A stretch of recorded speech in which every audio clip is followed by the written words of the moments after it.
Hello अग्निवीरों, कैसे हैं आप लोग। देश के रक्षक, देश के सुरक्षा प्रहरी, आप तमाम का अभिवादन है। इस यूनिक भारती पब्लिकेशन में मैं एसके कश्यप आप तमाम का अभिवादन करता हूं।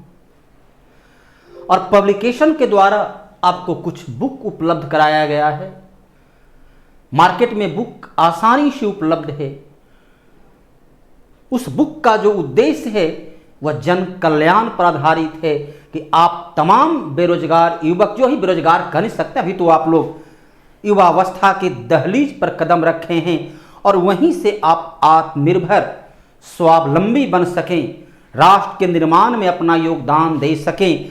और उस योगदान देने के लिए थोड़ी सी मेहनत की आवश्यकता होगी और उस मेहनत में यदि कहीं कमजोरी है तो मैं उसे दूर करने के लिए सहर्ष उपलब्ध हूं।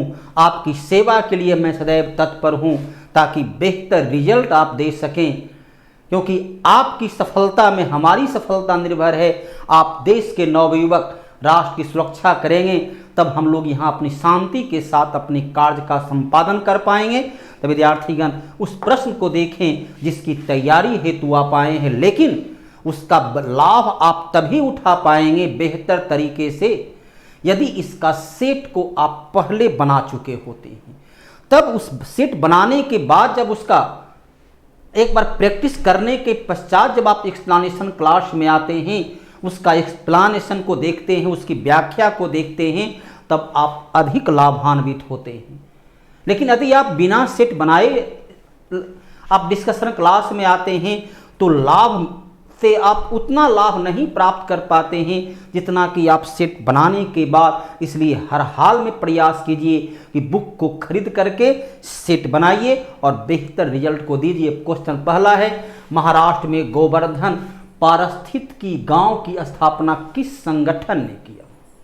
महाराष्ट्र में गोवर्धन पार्क अर्थात गोवर्धन जो भगवान श्री कृष्ण से जुड़ा हुआ है, गौवंश के लिए भगवान श्री कृष्ण को जाना जाता है। तो गोवर्धन तो निर्माण किसने किया, तो गोवर्धन का निर्माण इस्कॉन के द्वारा किया गया। इस्कॉन भगवान श्री कृष्ण के भक्ति के लिए एक समर्पित अंतर्राष्ट्रीय संस्थान है। इस्कॉन जो है भगवान श्री कृष्ण के लिए समर्पित अंतर्राष्ट्रीय स्तर की संस्थान है जिसकी स्थापना अमेरिका में किया गया। और करने वाले कौन थे, तो अमेरिका में इस संस्थान की स्थापना कब हुई, तो 1966 में इसकी स्थापना हुई। संस्थापक कौन थे, तो संस्थापक थे भक्ति वेदांत स्वामी। भक्ति वेदांत स्वामी इसके संस्थापक हुए। और 1966 में इस्कॉन नामक संगठन की स्थापना हुई। इस्कॉन नामक संगठन की स्थापना 1986 में हुआ। कृष्ण चेतना को समर्पित, भगवान श्री कृष्ण की चेतना को समर्पित यह एक अंतरराष्ट्रीय संस्थान है। महाराष्ट्र के पालघर में जो पश्चिमी घाट तट पर अवस्थित है। पश्चिम घाट को महाराष्ट्र में सह्याद्री के नाम से जाना जाता है। तो सह्याद्री के तट पर अवस्थित जहां प्राकृतिक वातावरण, जैव विविधता को बनाए हुए, पेड़ पौधे, हरियाली को बनाए हुए यहाँ गोवर्धन पीठ की स्थापना किया गया है। गाय से लेकर के धार्मिक संस्थान तक के कार्य को यहाँ की जाती है।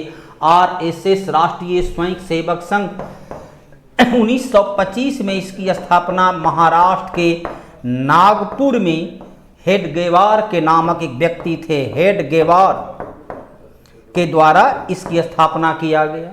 गोदिया मठ आपका पड़ता है बंगाल में नादिया में। गोदिया मठ जो है बंगाल के नादिया में है।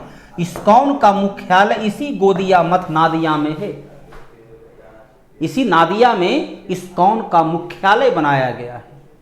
चैतन्य महाप्रभु जो भगवान श्री कृष्ण के सबसे बड़े संत हुए, तो चैतन्य महाप्रभु ने गोदिया मठ की स्थापना किया था। इसी गोदिया मठ में वर्तमान में इस्कॉन की मुख्यालय है। प्रोफेसर अमर्त्य सेन, अभी आपको विगत क्लास में याद होगा कि एक क्वेश्चन था नोबेल पुरस्कार विजेता में शांति का नोबेल पुरस्कार, उसमें अमर्त्य सेन का भी एक नाम था। और मैंने आपको बतलाया था कि अमर्त्य सेन को 1998 में, अमर्त्य सेन को 1998 में किस लिए पुरस्कार मिला था? तो कल्याण अर्थशास्त्र के लिए इन्हें नोबेल पुरस्कार प्राप्त हुआ। आपको याद होगा विगत क्लास में जो मैंने बतलाया था, जो पिछले सेट में क्वेश्चन था, तो कल्याण अर्थशास्त्र के लिए 1998 में इन्हें नोबेल पुरस्कार प्राप्त हुआ। 1969 से नोबेल पुरस्कार की शुरुआत होती है। नोबेल पुरस्कार स्वीडन की सरकार के द्वारा दी जाती है। 10 दिसंबर जो अल्फ्रेड नोबेल के पुण्यतिथि है, उस अवसर पर यह पुरस्कार दिया जाता है। इन्हें पुरस्कार किस में मिला? अर्थशास्त्र में। चिकित्सा के लिए आपको विगत क्लास में याद होगा 1968 में, चिकित्सा के लिए 1968 में हरगोविंद खुराना भारतीय मूल के थे, तो हरगोविंद खुराना को चिकित्सा शास्त्रीय जीन की खोज के लिए इन्हें यह पुरस्कार प्राप्त हुआ था। नाट्य के लिए नोबेल पुरस्कार प्राप्त होता नहीं है, राजनीति विज्ञान के लिए नोबेल का पुरस्कार प्राप्त होता नहीं है। 43 नंबर, उष्ण मतलब क्या होता है? गर्म कटिबंध, गर्म क्षेत्र। तो गर्म क्षेत्र में वर्षा वन, जहां वर्षा पर आधारित जंगल है, वन है, वन में इसको कहता है कि साइलेंट घाटी में पाया जाता है। साइलेंट घाटी, शांत घाटी। भारत में सबसे अधिक जैव विविधता, भारत में सबसे अधिक जो है जैव विविधता पाया जाता है इसी साइलेंट वैली में, साइलेंट घाटी में पाया जाता है। अर्थात जीव जंतु, पेड़ पौधे, पादप। ऐसे भी देखते हैं बरसात के मौसम में क्या होता है कि बरसात के मौसम में कई नए नए पेड़ उगाते हैं, कई प्रकार के देखिए छोटे छोटे कीड़े मकोड़े जीव जंतु उगाते हैं। तो जहाँ गर्मी अधिक होती है और वर्षा भी अधिक हो, वहाँ जीव जंतु पादप पौधे बहुत ज़्यादा उगाते हैं। आप ग्लोब पर देखें तो विषुवत रेखा के क्षेत्र में, इसे क्या बोलते हैं? विषुवत रेखा, भूमध्य रेखा, विषुवत रेखा या भूमध्य रेखा के क्षेत्र में सबसे अधिक जैव विविधता पाया जाता है। सबसे अधिक जैव विविधता भूमध्य रेखा। और ध्रुवीय क्षेत्र में जैसे जैसे हम विषुवत रेखा से ध्रुव की ओर जाते हैं तो जैव विविधता में कमी आती है, और ध्रुव से जैसे जैसे हम लोग विषुवत रेखा की ओर बढ़ते हैं जैव विविधता में वृद्धि होती है। तो भारत में जैव विविधता, भारत में देखिए वर्षा कब होती है? अभी गर्मी का देखिए मौसम, देखिए गर्मी के में वर्षा होती है। तो वर्षा ऋतु जो है उष्ण कटिबंध गर्म क्षेत्र में होता है। भारत की अधिकांश वर्षा दक्षिण पश्चिम मानसून से होती है। भारत की औसत वर्षा 118 सेंटीमीटर है, और ये वर्षा जो होती है अधिकांश वर्षा दक्षिण पश्चिम मानसून से होती है। अब देखिए इसमें मेघालय ये क्या पड़ता है? उत्तर पूर्वी में, तो ये विकल्प आपका खत्म है। राजस्थान ये किधर पड़ता है? राजस्थान देखिए पश्चिम उत्तर में पड़ता है, तो ये विकल्प भी समाप्त। राजस्थान देखिए इसी मरुस्थल है, तो मरुस्थल तो ऐसी ही वर्षा कम होती है, तो राजस्थान तो कम वर्षा वाले क्षेत्र में है। दिल्ली देखिए पड़ जाता है उत्तर में, तो दक्षिण और पश्चिम का क्षेत्र एक माह देखिए बच गया आपका सामने केरल। तो केरल में, केरल का शांत घाटी दुनिया का ही नहीं भारत का और विश्व का भी सबसे महत्वपूर्ण जैव विविधता वाला क्षेत्र पड़ जाता है। जादूगोरा, जादूगोरा कहाँ है? जादूगोरा है आपके पड़ोसी राज्य झारखंड में, जो कभी बिहार का ही हिस्सा हुआ करता था। तो झारखंड में जादूगोरा है। भारत में जादूगोरा से ही सबसे पहले यूरेनियम, अभी भी सबसे ज़्यादा यूरेनियम जादूगोरा से ही प्राप्त किया जाता है। हाँ, अलग बात है वर्तमान में आंध्र प्रदेश में जो है एक यूरेनियम का भंडार मिल चुका है, जो शायद दुनिया का सबसे बड़ा यूरेनियम भंडार हो। थोड़ा सा यूरेनियम भंडार आपका राजस्थान में भी प्राप्त हुआ है। थोड़ा सा यूरेनियम भंडार जो है वर्तमान में खोज चल रही है, तो जम्मू कश्मीर में भी प्राप्त हुआ है। भारत का पहला यूरेनियम भंडार जहां खोज हुई वो था झारखंड का जादूगोरा, जो जमशेदपुर के पास है। जमशेदपुर और चाईबासा के बीच में पड़ता है जादूगोरा, जहां से यूरेनियम खदान की खेती होती है। भारत में लोहा का तो भी सबसे महत्वपूर्ण केंद्र जो है वो झारखंड का सिंहभूम, झारखंड का सिंहभूम, ये भी लोहा का। उसके बाद उड़ीसा का मयूरभंज, उड़ीसा का मयूरभंज लोहा का सबसे महत्वपूर्ण। कर्नाटक का कुद्रमुख, कर्नाटक का कुद्रमुख भी लोहा का। सोना का आपका कर्नाटक का कोलार, कर्नाटक का कोलार। और झारखंड भी सोना के लिए कर्नाटक का कोलार के अलावा झारखंड का स्वर्ण रेखा नदी से भी, झारखंड का स्वर्ण रेखा से भी कोई लोहा ये सोना प्राप्त होता है। और वर्तमान में बिहार का जमुई जिला का एक जगह है सोनो, जमुई जिला का एक प्रखंड है सोनो प्रखंड। तो सोनो प्रखंड में आपका सोना का भंडार पाया गया है। शायद देखिए एक दो वर्ष में वहां से सोना की खुदाई की शुरुआत हो जाए। तो भारत का सबसे बड़ा सोना भंडार वो भी देखिए आपका झारखंड में है। और तांबा के लिए राजस्थान का खेतरी, तांबा के लिए राजस्थान का खेतरी को जाना जाता है।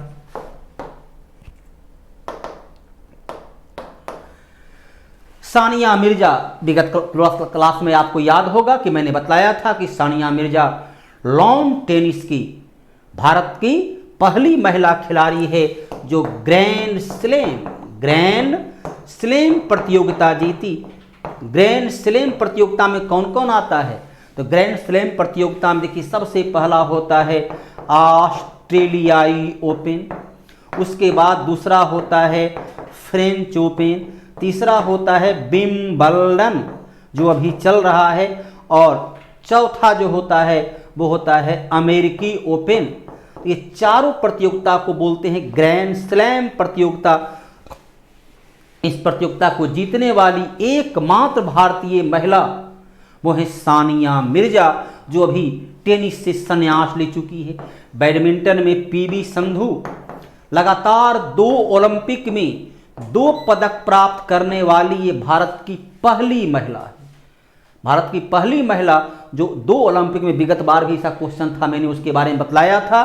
2016 और 2021, 2016 के ओलंपिक में इसने रजत पदक प्राप्त की और 21 में कांस्य पदक। हॉकी भारत में कभी बेताज बादशाह हुआ करता था। 1928 से लेकर 1956 तक कंटिन्यू लगातार भारत ओलंपिक में स्वर्ण पदक प्राप्त करता रहा। भारत ने ओलंपिक में 10 स्वर्ण पदक प्राप्त किया है, उसमें 8 स्वर्ण पदक अकेले हॉकी से प्राप्त हुआ है। और वॉलीबॉल, चलिए पड़ोसी देश आपका श्रीलंका है, वहां का देखिए राष्ट्रीय खेल है वॉलीबॉल। जैव विविधता दिवस, जैव विविधता अर्थात पेड़ पौधे हरियाली को बचाना है, जीवन को यदि सुरक्षित रखना चाहते हैं तो जैव विविधता को, क्योंकि प्रकृति का हर जीव इस मानव जीवन के लिए आवश्यक है।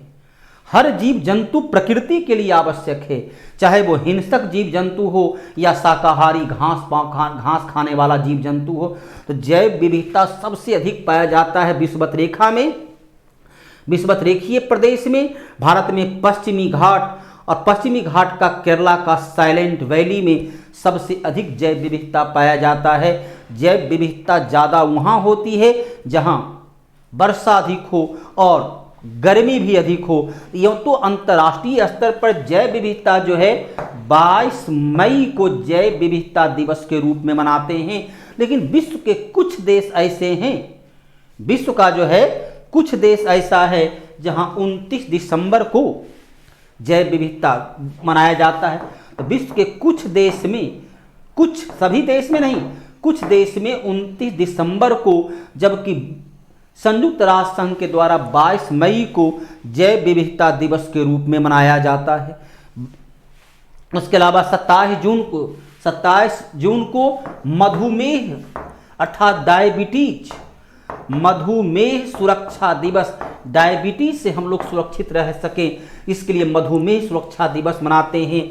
30 जनवरी को महात्मा गांधी 1948 को हत्या किया गया, उनके सम्मान में शहीद दिवस के रूप में मनाते हैं। 28 फरवरी को सीवी रमन ने 28 फरवरी को ही रमन प्रभाव की खोज किए थे, इस कारण इसे भारत में विज्ञान दिवस के रूप में मनाते हैं। देखिए, दिवस से जुड़ा हुआ क्वेश्चन भी, भले क्वेश्चन एक है लेकिन आप 5 क्वेश्चन का उत्तर, 5 से अधिक क्वेश्चन का उत्तर को आप जानने में सक्षम हो चुके होते हैं। फ्रांस की राजधानी, चलिए देखिए, बहुत ही लंदन से शुरुआत कीजिए। लंदन किसकी राजधानी है? इंग्लैंड की, यूके यूनाइटेड किंगडम की राजधानी लंदन है। काठमांडू, देखिए पड़ोस में आपका देश है नेपाल, नेपाल की राजधानी काठमांडू है। जर्मनी की राजधानी कहाँ है? बर्लिन है। और फ्रांस की राजधानी पेरिस है। दुनिया का ऐसा शहर है जहाँ मच्छर नहीं पाया जाता है, वहाँ मच्छरदानी की जरूरत नहीं होती है, तो वह दुनिया का सबसे स्वच्छ शहर में से एक है। फ्रांस के चारों का चारों देखिए अलग अलग देश की राजधानी है, और चारों से आप भली भांति परिचित हो चुके होते हैं। दुनिया का सबसे हल्की धातु, सबसे हल्की धातु जो होता है वो होता है लिथियम। लिथियम विश्व का सबसे हल्की धातु होता है। लिथियम विश्व का सबसे हल्का धातु है, सबसे कम घनत्व, यह जो है सबसे कम घनत्व वाला भी धातु है। अब देखिए लिथियम क्या है, Li के लिए लिथियम का प्रयोग करते हैं, तो लिथियम विश्व का सबसे, और He हीलियम, हीलियम तो गैस है, धातु तो है नहीं। हीलियम जो है गैस है, तो गैस तो धातु है नहीं। P से फास्फोरस, वो भी जो है गैस के रूप में प्रयोग में आता है। सीवी रमन, अभी देखिए आपको बतलाए थे, सीवी रमन को नोबेल पुरस्कार 1930 में सीवी रमन को नोबेल पुरस्कार की प्राप्त हुई। 28 फरवरी 1928, 28 फरवरी 1928 को इन्होंने रमन प्रभाव अर्थात रमन प्रभाव की खोज किया था, और रमन प्रभाव की खोज के कारण ही इन्हें नोबेल पुरस्कार 1930 में प्राप्त हुआ। तो प्रकाश प्रकीर्णन के लिए इन्हें नोबेल पुरस्कार की प्राप्ति हुई। तो फिजिक्स के क्षेत्र में, भौतिकी के क्षेत्र में इन्हें नोबेल पुरस्कार प्राप्त हुआ। और इनका भतीजा जो है, जिसका नाम था चंद्रशेखर, इनका भतीजा चंद्रशेखर को भी नोबेल पुरस्कार प्राप्त हुआ है, और उन्हें नोबेल पुरस्कार कृष्ण छिद्र ब्लैक होल की खोज के लिए प्रोफेसर चंद्रशेखर को भी नोबेल पुरस्कार प्राप्त हुआ। तो एक ही परिवार में चचा और भतीजा दोनों को नोबेल पुरस्कार प्राप्त हो चुका है। रेडियो धर्मिता के लिए मैडम क्यूरी को नोबेल पुरस्कार प्राप्त हो चुका है। शेरशाह सूरी बिहार के सासाराम, बिहार का सासाराम का जमींदार हुआ करता था। 21 वर्ष उसने बिहार के सासाराम का जमींदारी के रूप में काम किया। शेरशाह का मकबरा एक तालाब के मध्य में, शेरशाह का मकबरा एक तालाब के मध्य में जो अष्टभुजाकार है, कैसा है? तो अष्टभुजाकार जो कि आपका बिहार के सासाराम में ही है।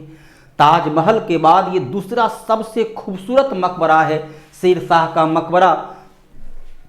देखिए जलालुद्दीन मोहम्मद अकबर, अकबर का जो पूरा नाम था वो था जलालुद्दीन मोहम्मद अकबर। जमालुद्दीन कोई था नहीं, इनका बचपन का नाम था फरीद, इनके पिता का नाम हसन खां, इनका पिता का नाम था हसन खां, बचपन का नाम था फरीद। बिहार का स्थानीय सूबेदार जिसका नाम था बहार खां लुहानी, कौन था? तो बहार खां लुहानी ने इन्हें शेर खां की उपाधि दिया, क्योंकि एक छोटे से हथियार के बल पर ये सिंह को मार दिए थे। तो इन्हें शेर खां की उपाधि कौन दिया? तो बहार खां लुहानी ने दिया। कौन था? तो बिहार का स्थानीय सूबेदार था। इसी के नाम से देखिए पटना का लुहानीपुर मोहल्ला बसा हुआ है। और जब यह 1540 में दिल्ली का सुल्तान बना, तो शेर शाह के नाम से ये दिल्ली की गद्दी पर बैठे, दिल्ली का सुल्तान बने, और 1540 से 1545 5 वर्ष तक ये दिल्ली का सुल्तान रहा। तो विद्यार्थीगण ये सेट यहाँ पर समाप्त होता है। और ये सेट समाप्ति के साथ ही आपको ध्यान रखना है कि यदि आपको कहीं कोई डाउट रह गई हो, कहीं कोई कन्फ्यूजन रह गया हो, तो आप जरूर इंगित करेंगे और उसको दूर किया जाएगा। साथ ही सबसे महत्वपूर्ण पहलू है कि यदि आपको पढ़ाई बेहतर लगी, आपको लगता है कि ये 10 क्वेश्चन नहीं बल्कि गागर में सागर भरा गया है, 10 क्वेश्चन की जगह पर आप 50 क्वेश्चन की जानकारी प्राप्त करते हैं, न्यूनतम हर एक क्वेश्चन पर 5 क्वेश्चन का आंसर आपको पता होता है, तो आप शेयर करें, लाइक करें और इस चैनल को सर्वश्रेष्ठ चैनल के रूप में परिवर्तित करने में आपकी अहम भूमिका होनी चाहिए। और विद्यार्थीगण, जैसा कि बतलाया गया कि प्रत्येक दिन डिस्कशन क्लास में बैठने के पहले उसके सेट प्रैक्टिस जरूर करें। प्रैक्टिस करने के पश्चात आपको ज्ञात होगा कि मैंने कहाँ पर गलती किया, कौन सा क्षेत्र मेरा वीक है, और यहाँ पर आकर के उस वीक क्षेत्र को आप सबसे स्ट्रॉन्ग क्षेत्र में बदल सकते हैं। ठीक, धन्यवाद।